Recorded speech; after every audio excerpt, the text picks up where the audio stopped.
The wind howled like a dying animal across the barren land, carrying with it the scent of dust, blood, and betrayal. Ezra Morgan stood alone in his silent cabin, the scent of iron and sweat heavy in the air as he worked the forge. The rhythmic clang of hammer on iron was the only sound that kept the memories at bay. He had long forgotten what peace felt like, his heart as weathered as the land he tilled.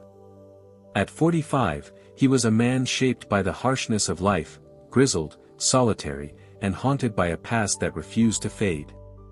Ezra's hands moved with the practiced precision of a craftsman, shaping raw iron into something useful, but not something he could ever use himself. The firelight flickered across his weathered face, casting long shadows that danced like ghosts of the life he had lost. The old man's body was a map of scars, some from battle, others from the brutal landscape he had called home. His eyes, pale and unforgiving, stared into the flames, but they were not seeing the fire. They were seeing his past, a family ripped away in a massacre, a life shattered by betrayal. He worked through the night, the heat from the forge mingling with the sweat that trickled down his forehead. Each swing of the hammer was a reminder of the man he had once been, the man he was no longer. He had once fought for a cause, once stood proudly as a border scout, but that man was gone. All that remained was a hardened figure of loneliness, clinging to the land he had claimed, but never fully owned.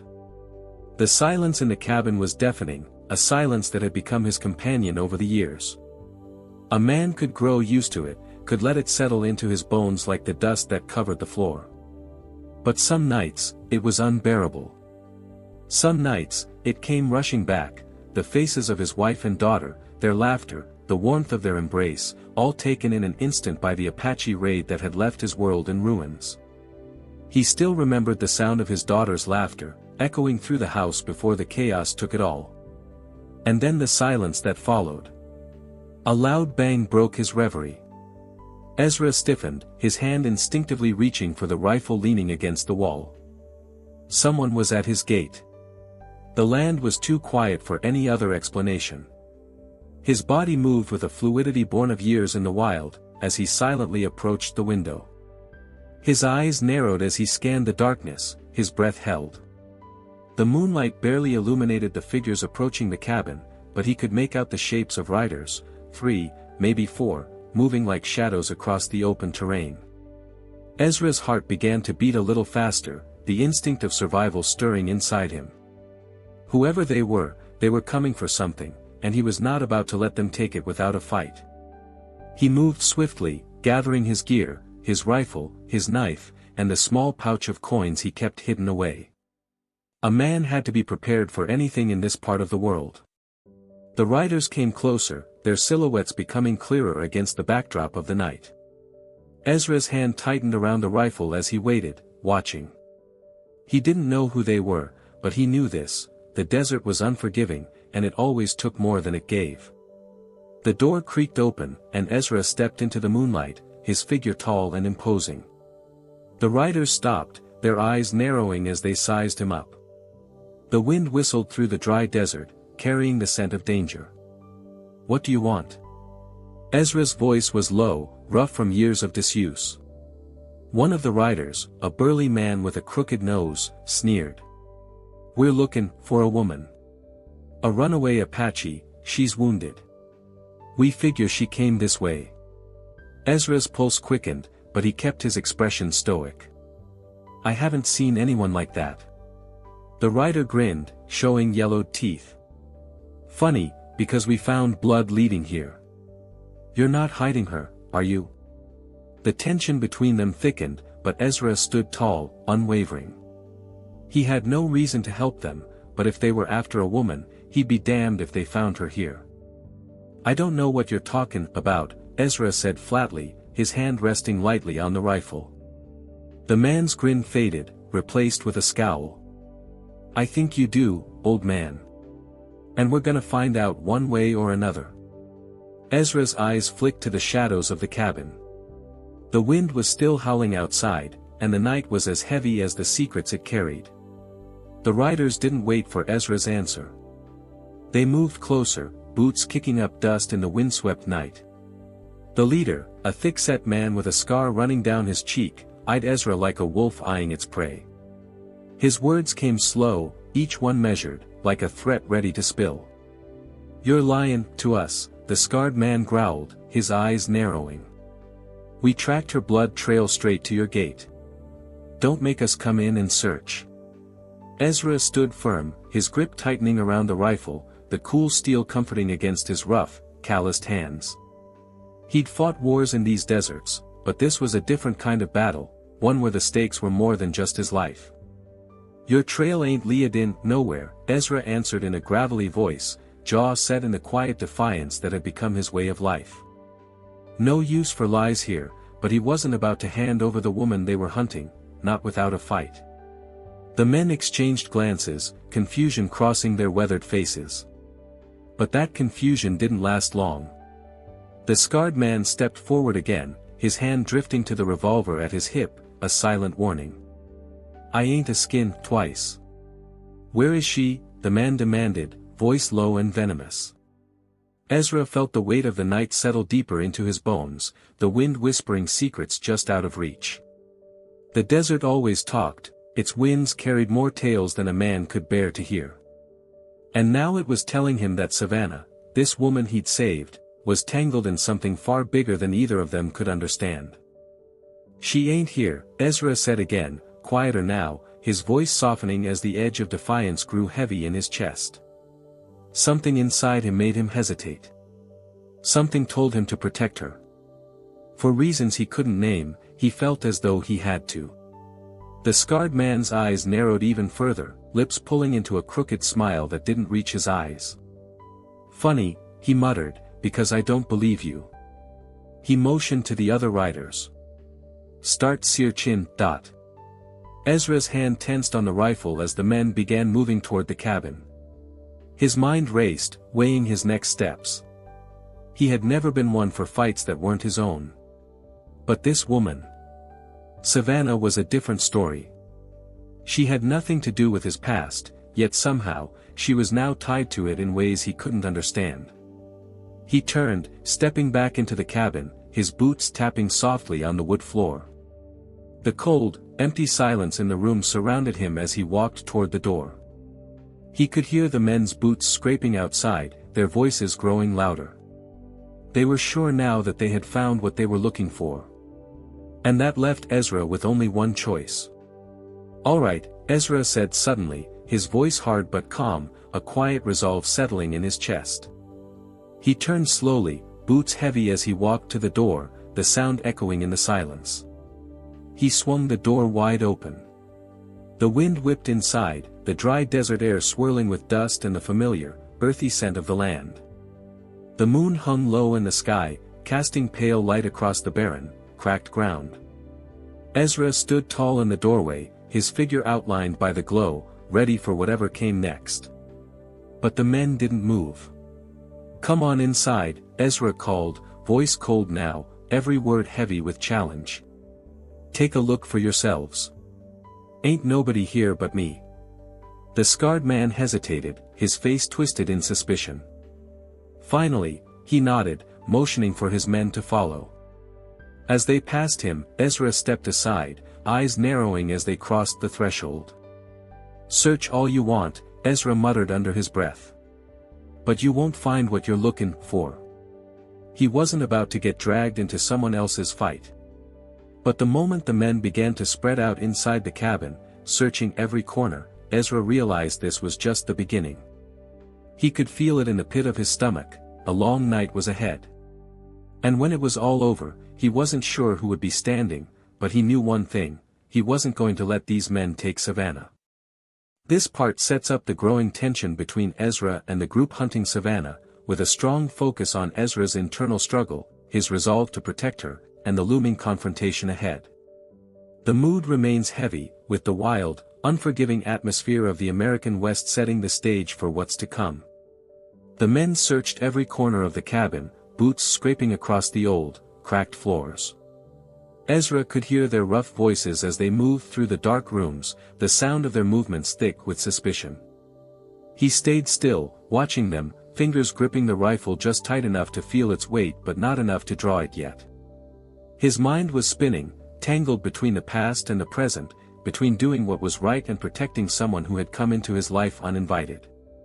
The scarred man, the leader, moved closer to the fireplace, his boots leaving marks on the dusty floorboards.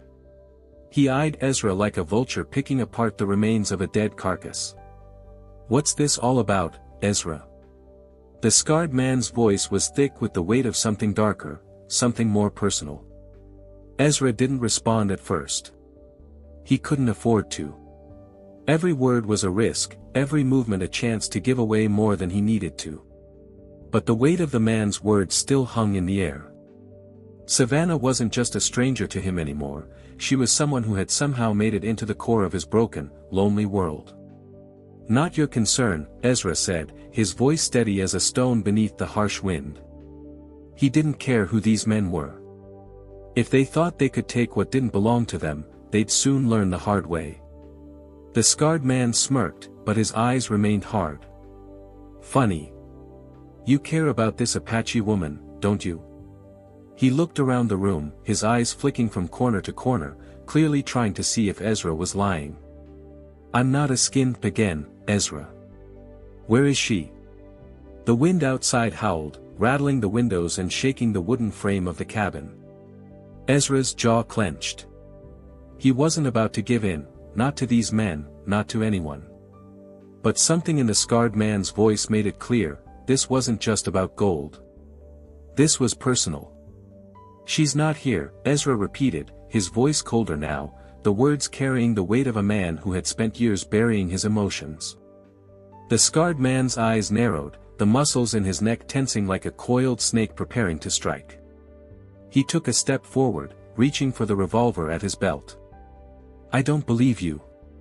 I think you're lying." Ezra didn't move. He couldn't afford to flinch. He'd been in enough standoffs to know that hesitation could get a man killed. His hand rested lightly on the rifle, but the gun didn't leave its place. Yet. Suddenly, there was a noise outside, a sharp clatter of hooves on the hard-packed earth. Ezra's head snapped toward the window, his instincts kicking in. They were close, too close.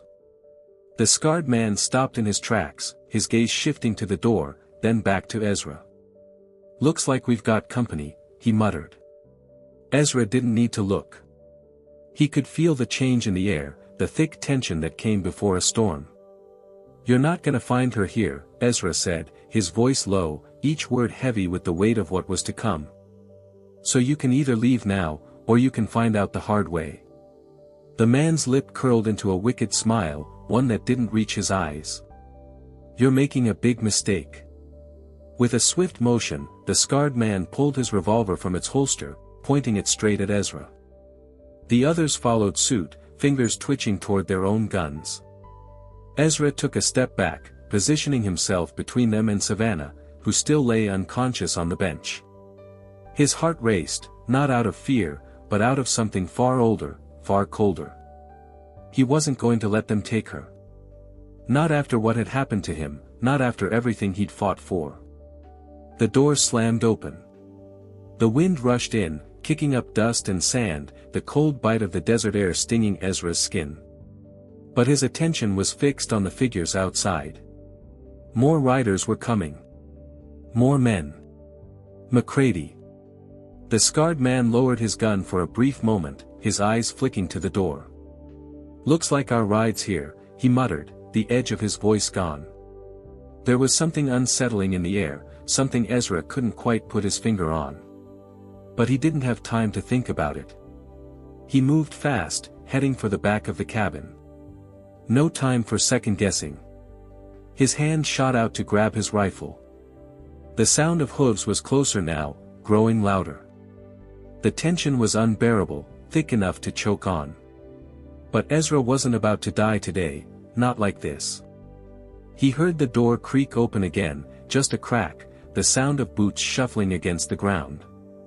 "They're gonna find her, Ezra," the scarred man said. "And when they do, you'll wish you hadn't tried to protect her." Ezra's breath came in slow, steady intervals as he stood in the doorway, rifle in hand.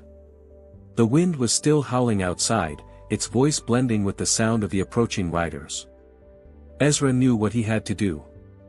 He wasn't going to let these men take another damn thing from him. "I've got a better idea," he said, his voice carrying the weight of a man who had nothing left to lose.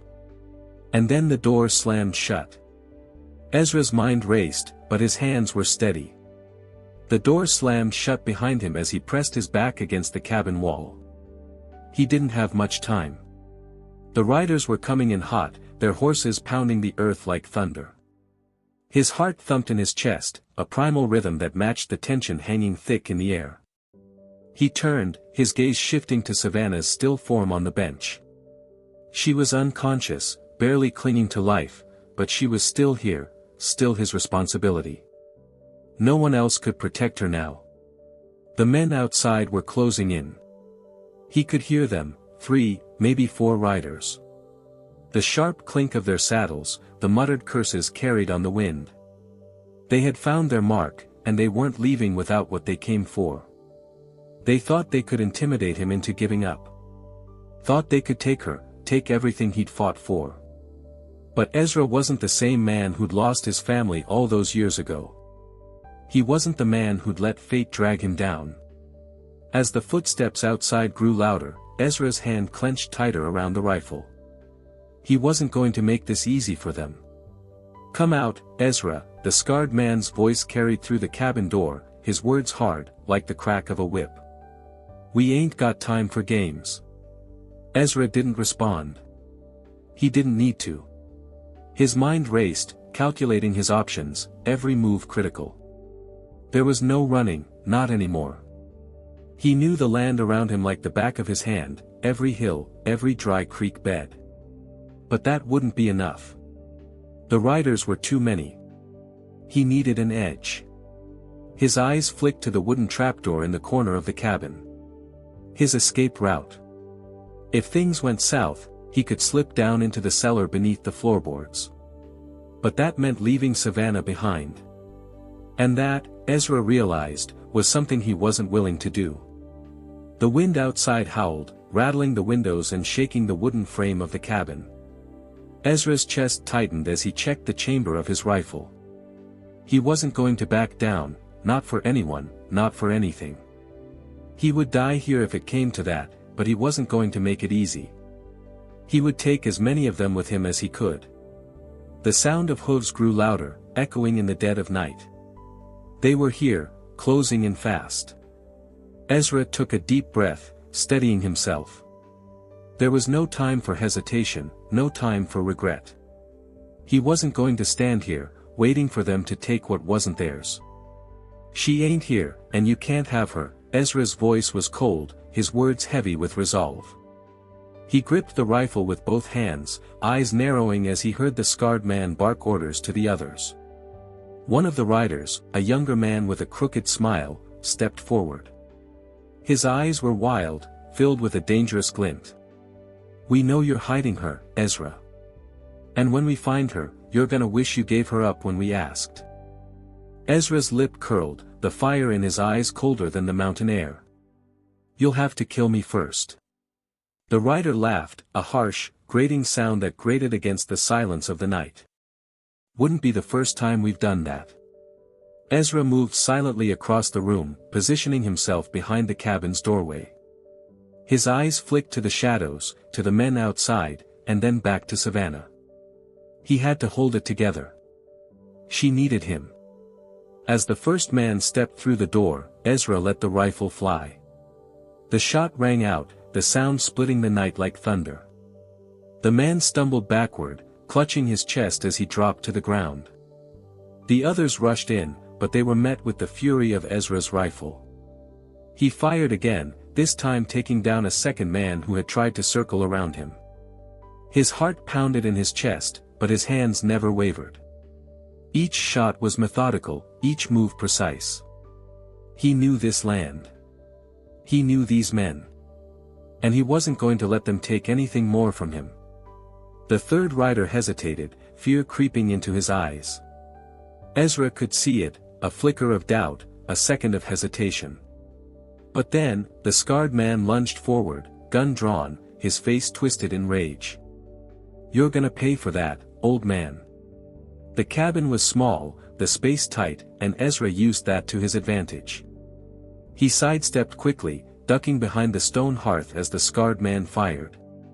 The bullet grazed Ezra's shoulder, tearing through his shirt, but he didn't flinch. He wasn't going to let this end like the last time. With one final burst of energy, Ezra swung around the corner of the cabin, knocking the scarred man off balance. He heard a sickening crack as the man hit the floor, the wind knocked out of him. The battle was over. For now. Ezra stood over the men, breathing heavily, the rifle still clenched in his hands. The air was thick with dust and smoke, the stench of sweat and gunpowder hanging in the air. The riders lay scattered around him, motionless. He stepped over the bodies, the weight of the moment pressing down on him. But his eyes never left the door. The fight was far from over. And as he looked down at the men who had come to take everything from him, he knew the worst was yet to come. The battle was far from over, but for a moment, Ezra stood still, his chest heaving with each breath. His rifle was still warm in his hands, the echo of gunfire ringing in his ears, but the silence that followed was deafening. The dust and smoke settled around him like a shroud, wrapping itself around the cabin and the men he had just gunned down. He could taste the metallic tang of blood in the air, a bitter reminder that this fight had become personal. The wind howled outside, carrying with it the scent of something deeper than dust, a sense of dread. Ezra's eyes flicked over the bodies of the men he'd killed. They lay sprawled in various positions, their faces twisted in fear, in rage, in the final moments before death claimed them. He didn't have time to feel pity for them. These were men who had come to kill him, to take what wasn't theirs. And they had failed. But there were more on the way. He could hear the distant thunder of hooves, the unmistakable sound of riders charging toward him. More of them. More who wanted to finish what had been started. And Ezra knew, if he didn't stop them now, it would never end. They would keep coming, until they took Savannah, until they took everything. His gaze moved to the bench where Savannah lay, still unconscious. She was his responsibility now, as much a part of this land as he was, as much a part of his fight as the rifle in his hands. He hadn't asked for this. He hadn't asked for her to stumble into his life like a lost animal, needing shelter from a storm. But he couldn't turn her away. Not when he'd already seen the fire in her eyes, the same fire that burned in his own chest. The sound of hooves grew louder, closer now. Ezra didn't hesitate. He moved swiftly, instinct guiding his every step. He grabbed the pouch of coins Savannah had been clutching when he first found her. The leather was soft, worn, and heavy with secrets. He couldn't help but wonder what was inside. Whatever it was, he knew it meant something. He just didn't know what. As the first rider burst through the cabin door, Ezra was already moving. He fired without hesitation, the shot ringing out like the crack of a whip. The rider fell to the ground, his body crumpling in the doorway. But more followed. A second, a third, riders pouring in like a flood of dust and fury. Ezra wasn't going to stop. Not now. His rifle was an extension of his own body, each shot fired with precision, with fury. He wasn't just protecting himself anymore. He wasn't just fighting for the cabin, for the land. He was fighting for something else. Something bigger. The doorframe splintered as another rider charged in, but Ezra was faster. He ducked low, letting the man rush past him, and then brought the butt of his rifle down on the rider's skull with a sickening thud. The man dropped like a sack of flour, unconscious before he hit the ground. But there were still more. The scarred man from earlier, McCready, hadn't made his move yet.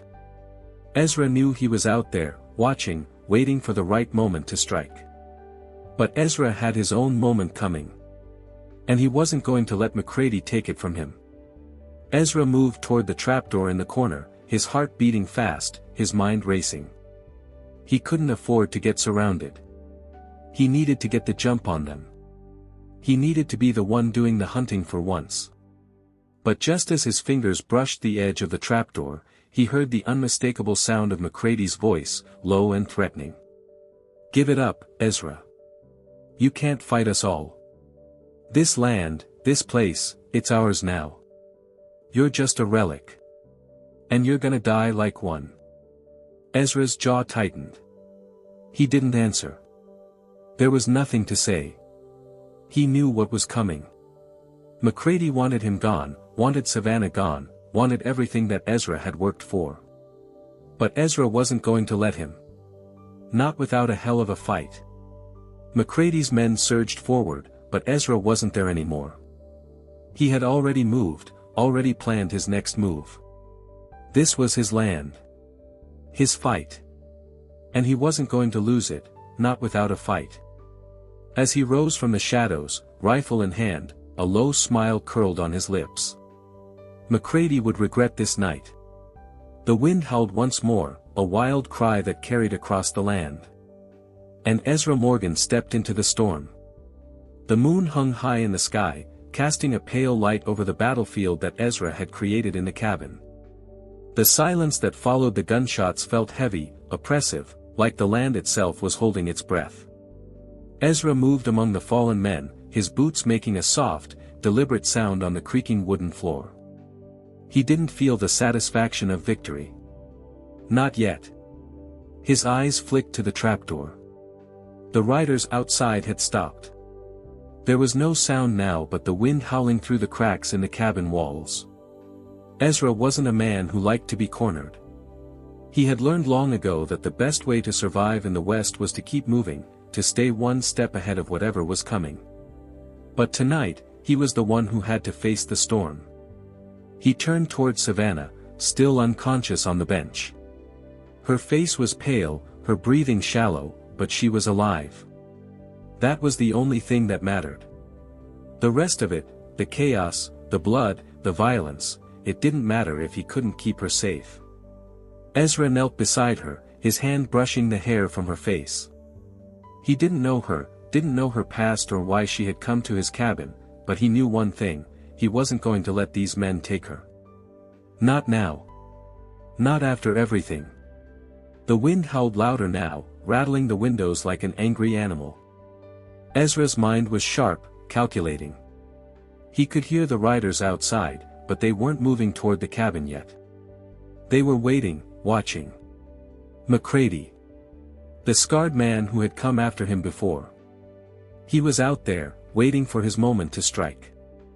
Ezra stood slowly, his body aching with every movement. The wound on his shoulder throbbed, but it wasn't enough to stop him. He wasn't about to let a bullet slow him down. Not when he had something worth protecting. He moved to the window, his eyes scanning the horizon. The moonlight cast long shadows over the land, making it impossible to see clearly.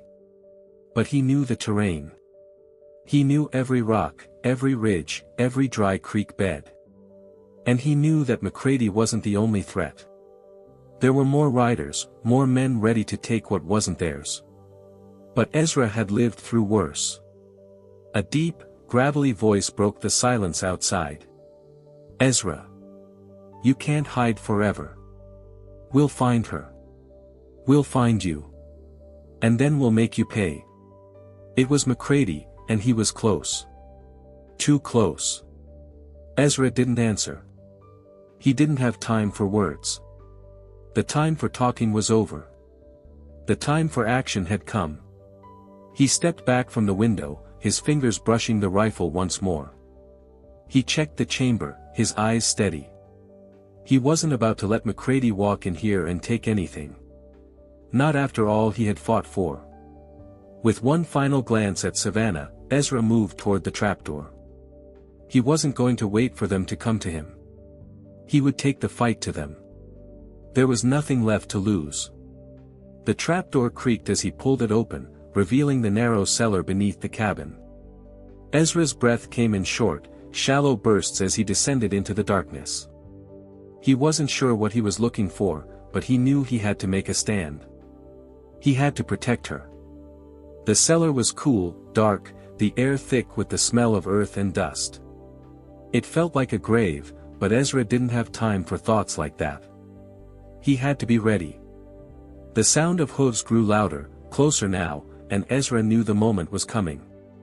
McCready would be here soon, and the next chapter of this fight would begin. The men outside were waiting, but so was Ezra. He was ready. And when they came, he would be waiting, rifle in hand, ready to fight for his life and for the woman who had become more than just a stranger. The moon hung high in the sky, casting a pale light across the desert floor. Ezra could hear the thundering of hooves growing louder as the riders closed in. The air was thick with tension, and the wind carried the scent of dust and blood. It was the kind of night where the land itself seemed to hold its breath, waiting for what was about to unfold. Ezra stood in the doorway of his cabin, rifle in hand. His eyes scanned the darkness, his mind focused and sharp. The men outside thought they had him cornered, but Ezra wasn't the type to be cornered. He wasn't the type to run, either. He had spent his life in these wild lands, and if he was going to die, it would be on his terms. Not theirs. Savannah lay unconscious on the bench, unaware of the battle that was about to take place. Ezra's heart ached at the sight of her, so fragile, so vulnerable. He had promised himself that he would protect her, no matter the cost. And now, that promise was about to be put to the test. The sound of hooves grew louder, closer now. The riders were nearly here. Ezra took a deep breath, steadying himself. His hand tightened around the rifle, the cold steel reassuring against his weathered palms. He had fought many battles in his life, but this one felt different. This one was personal. The scarred man, McCready, was out there somewhere, lurking in the shadows, waiting for the right moment to strike.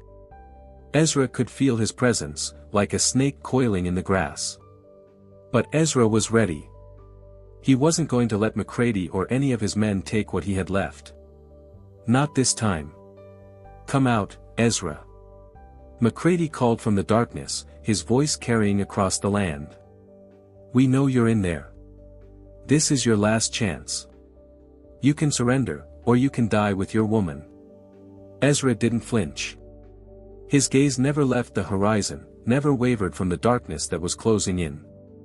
You'll have to kill me first, he called back, his voice low, rough with years of silence. The men outside didn't move immediately, but Ezra could hear them. They were circling, waiting for the moment when he would show himself. But Ezra wasn't about to give them that satisfaction. Not now. Not after everything. With a quick motion, Ezra ducked back into the cabin and closed the door behind him. He took a final look at Savannah, her fragile form still resting on the bench. He wasn't sure if she'd ever wake up, but one thing was certain, he wasn't going to let her die here. He would fight to his last breath if he had to. The trapdoor beneath his feet creaked as he moved toward it, but he didn't open it. No, he wasn't going to hide. He had no intention of running. This was his land, his fight, and he was going to make sure McCready and his men knew it. Ezra moved silently, his steps sure as he positioned himself behind the window. He could hear the riders getting closer, their voices rising in anger, frustration, and fear. They knew this was it. The final battle. They knew Ezra wasn't going to give up without a fight. The first rider appeared in the doorway, his eyes scanning the cabin. Ezra didn't hesitate. He fired. The shot rang out, echoing across the desert like thunder. The rider crumpled to the floor, his body twitching as the life drained from him. Before the others could react, Ezra was already moving. He ducked behind the wall, rifle raised. Another rider came into view, and Ezra fired again. The man's body hit the floor with a sickening thud, and the others froze. They weren't expecting him to be this fast. This precise. McCready's voice broke through the chaos. He's just one man. We outnumber him. Take him down. Ezra's heart raced, but his hands were steady. He was a man who had been broken once, but not anymore. Not now. The fight was on, and he wasn't about to lose. The third rider charged into the cabin, gun raised, but Ezra was faster. He ducked low, firing from the hip. The rider's gunshot missed by inches as Ezra's bullet found its mark, sending the man crashing to the ground. But there were more. Ezra could hear their boots pounding the earth, feel the weight of the battle pressing down on him. The cabin was small, and his movements had to be quick. He couldn't afford to be caught in the open. McCready was still out there, and Ezra knew the man wouldn't stop until he had everything. But Ezra had his own plans. He wasn't going to give McCready the satisfaction of seeing him fall. With one last shot, the final rider crumpled to the ground. Ezra stood tall, his breath heavy in his chest, but his heart was still calm. He knew this wasn't over, not yet. McCready was still out there, and the fight would come again. But for now, Ezra had won. And he wasn't going to stop fighting. The moon hung high in the sky, casting a pale light across the desert floor. Ezra could hear the thundering of hooves growing louder as the riders closed in. The air was thick with tension, and the wind carried the scent of dust and blood. It was the kind of night where the land itself seemed to hold its breath, waiting for what was about to unfold. Ezra stood in the doorway of his cabin, rifle in hand. His eyes scanned the darkness, his mind focused and sharp. The men outside thought they had him cornered, but Ezra wasn't the type to be cornered. He wasn't the type to run, either. He had spent his life in these wild lands, and if he was going to die, it would be on his terms. Not theirs. Savannah lay unconscious on the bench, unaware of the battle that was about to take place. Ezra's heart ached at the sight of her, so fragile, so vulnerable. He had promised himself that he would protect her, but now he was beginning to realize that promise might cost him everything. The sound of hooves grew louder again, thundering against the dry earth, each step an echo of what was to come. Ezra moved to the window, his body tense, his heart racing. He could see the silhouettes of riders in the distance, their outlines faint but unmistakable. They were coming. McCready was bringing his reinforcements. Ezra gritted his teeth, his hand tightening on the rifle. He wasn't about to let them take her, or take anything else from him. He had already lost too much. There was no time to think about it. He had to act. With a quick glance at the trapdoor, Ezra moved toward the door. He wasn't about to hide. This wasn't his way. He was going to face McCready and his men head-on, just like he always had. In this world, it was kill or be killed, and Ezra wasn't about to let anyone else dictate the terms. The door creaked as he stepped out into the night, his boots crunching against the dirt, each step steady and sure. The riders were closer now, just a few hundred yards away, their horses kicking up dust as they rode toward the cabin. McCready was with them. Ezra could feel his presence, that cold, calculating malice that hung over everything he did. Ezra's eyes narrowed as the riders drew closer. He wasn't afraid of McCready. He wasn't afraid of anything anymore. But he knew this wasn't going to be easy. It never was. He raised his rifle, steadying his breath, and waited. The riders didn't slow down. They weren't here to talk. They were here to take. But Ezra wasn't going to let that happen. Not without a fight. McCready's voice cut through the night, loud and clear, carrying over the wind. "Ezra," he shouted, his voice dripping with venom. "You've made your last stand. You're done. You don't stand a chance against all of us." Ezra didn't flinch. "You always were a fool, McCready," he muttered under his breath. "You don't know when to quit." He fired. The shot rang out, sharp and sudden, sending a rider tumbling from his horse, his body hitting the ground with a sickening thud. The others scattered, taking cover behind rocks and the scattered remnants of the land. McCready's voice roared in fury, and Ezra heard the familiar sound of his revolver being cocked. The riders charged, but Ezra was ready. He fired again, his rifle ringing out as the next rider went down. One by one, they fell, the harsh reality of the West taking its toll on those who dared to challenge it. But McCready was still there, still moving through the chaos, his eyes locked on Ezra. He wasn't going to back down, and Ezra wasn't going to let him. McCready raised his rifle, his hands steady, his eyes cold and calculating. "You think you've won?" he spat. "You think you've beaten me?" Ezra didn't answer. He didn't need to. He just kept his aim steady, his eyes locked on McCready's face. The wind howled again, the sound of it mingling with the crack of gunfire. But Ezra wasn't going to stop. Not until McCready was finished. One more shot. The dust hung heavy in the air, thick as smoke, carrying with it the bitter tang of gunpowder. Ezra stood in the middle of the battlefield he'd created, sweat dripping down his face, the weight of the rifle in his hands grounding him in the moment. The wind had died down, leaving a suffocating stillness in the air. He could hear the distant echoes of McCready's voice, the man still alive and still out there, waiting for the moment to strike. But Ezra wasn't waiting anymore. His heart pounded in his chest, each beat a reminder of the battle that had already been fought and the one that was still to come. His eyes scanned the shadows, every flicker of movement sending his pulse racing. He could feel the presence of the men outside, still waiting, still circling like vultures. They thought they had him cornered. They thought they could take everything from him. But Ezra wasn't the kind of man to back down. He wasn't going to let them win.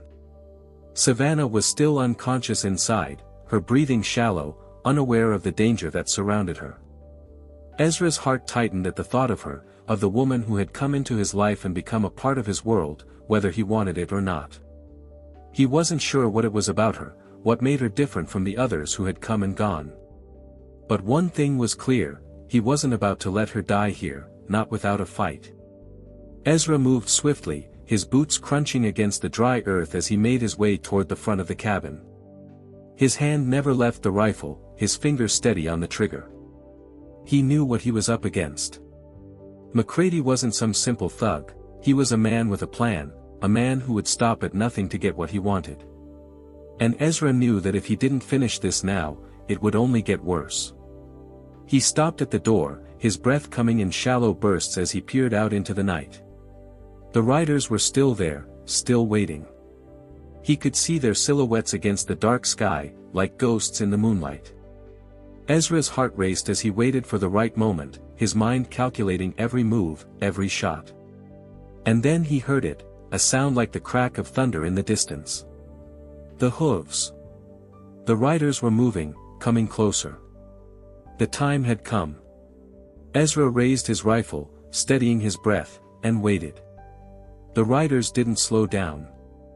They weren't here to talk. They were here to take. But Ezra wasn't going to let that happen. Not without a fight.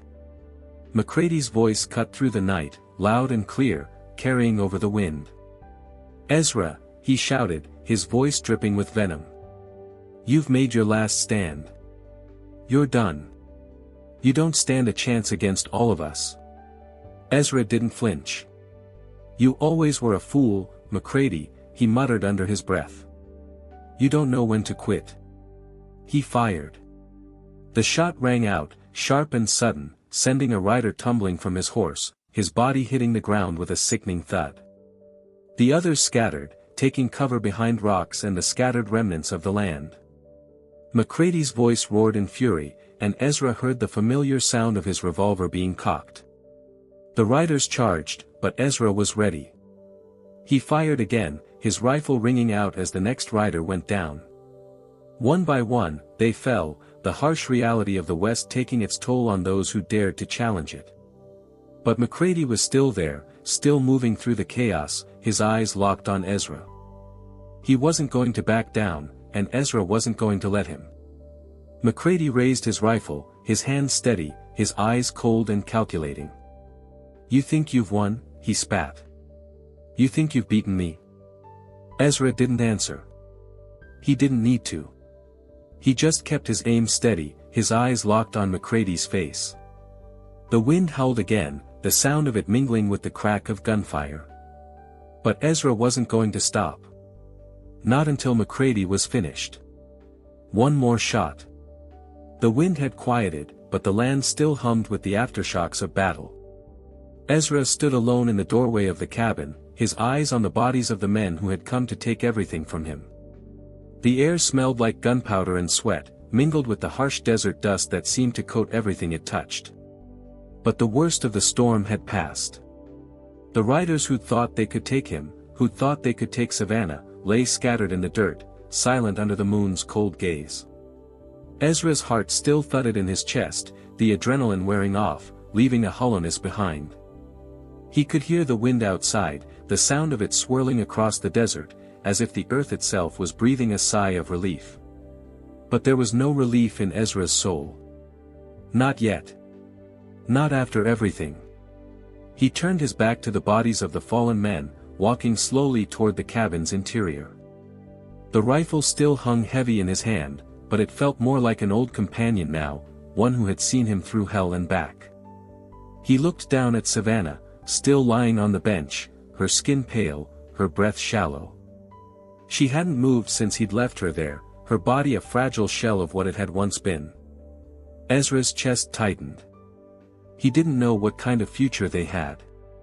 He didn't know if she'd wake up to see the sun again. The land had taken so much from him already, had swallowed up everything he had ever cared about. And now, it had given him this woman, this fight, this last stand. But he wasn't done. Not yet. He knelt beside her, his rough hand brushing the hair from her face, his eyes soft for the first time in a long while. "I won't leave you, Savannah," he whispered. "I don't care what it costs me. I'll keep you safe. You hear me?" There was no answer, no stirring, but Ezra stayed by her side, his gaze fixed on her still form. He couldn't make her wake up. He couldn't fix what had been broken in her body, in her soul. But what he could do, what he was damn well going to do, was fight for her, for them both. Minutes, maybe hours passed, but the stillness of the cabin remained. The silence stretched out like the desert horizon, endless and barren. Ezra didn't know what the future held. Maybe it was a life of quiet survival. Maybe it was more battles. But one thing he did know was that he would never stop protecting her. He had nothing left, but that didn't matter. He had her. And that was enough. Finally, a soft gasp broke the silence, and Ezra froze. He looked down, his heart leaping in his chest. Savannah's eyes fluttered open, her dark gaze meeting his. She was alive. She was awake. "Ezra," she whispered, her voice raspy and weak. He leaned down, his rough hand gently cupping her face. "You're all right," he murmured. "You're gonna be all right." Savannah blinked, her eyes clouded with confusion, but a soft, tentative smile tugged at the corners of her lips. "You saved me," she whispered, her voice filled with gratitude. Ezra nodded, his heart swelling with emotion. "I'll always save you," he promised. The wind howled outside, the desert a vast, unforgiving place. But for the first time in a long while, Ezra felt like he had a chance. Like he wasn't alone in this harsh, broken world. And in that moment, as the world outside seemed to fade away, Ezra knew that no matter what came next, no matter the cost, he would stand his ground. He would protect her with everything he had left. Because in this wild, unforgiving land, there was nothing more valuable than the fight to survive. Now, I want to ask you, dear reader. What would you do if your past came knocking, demanding everything you've ever cared about? Would you stand tall, or would you run? How far would you go to protect someone, even when the world is against you?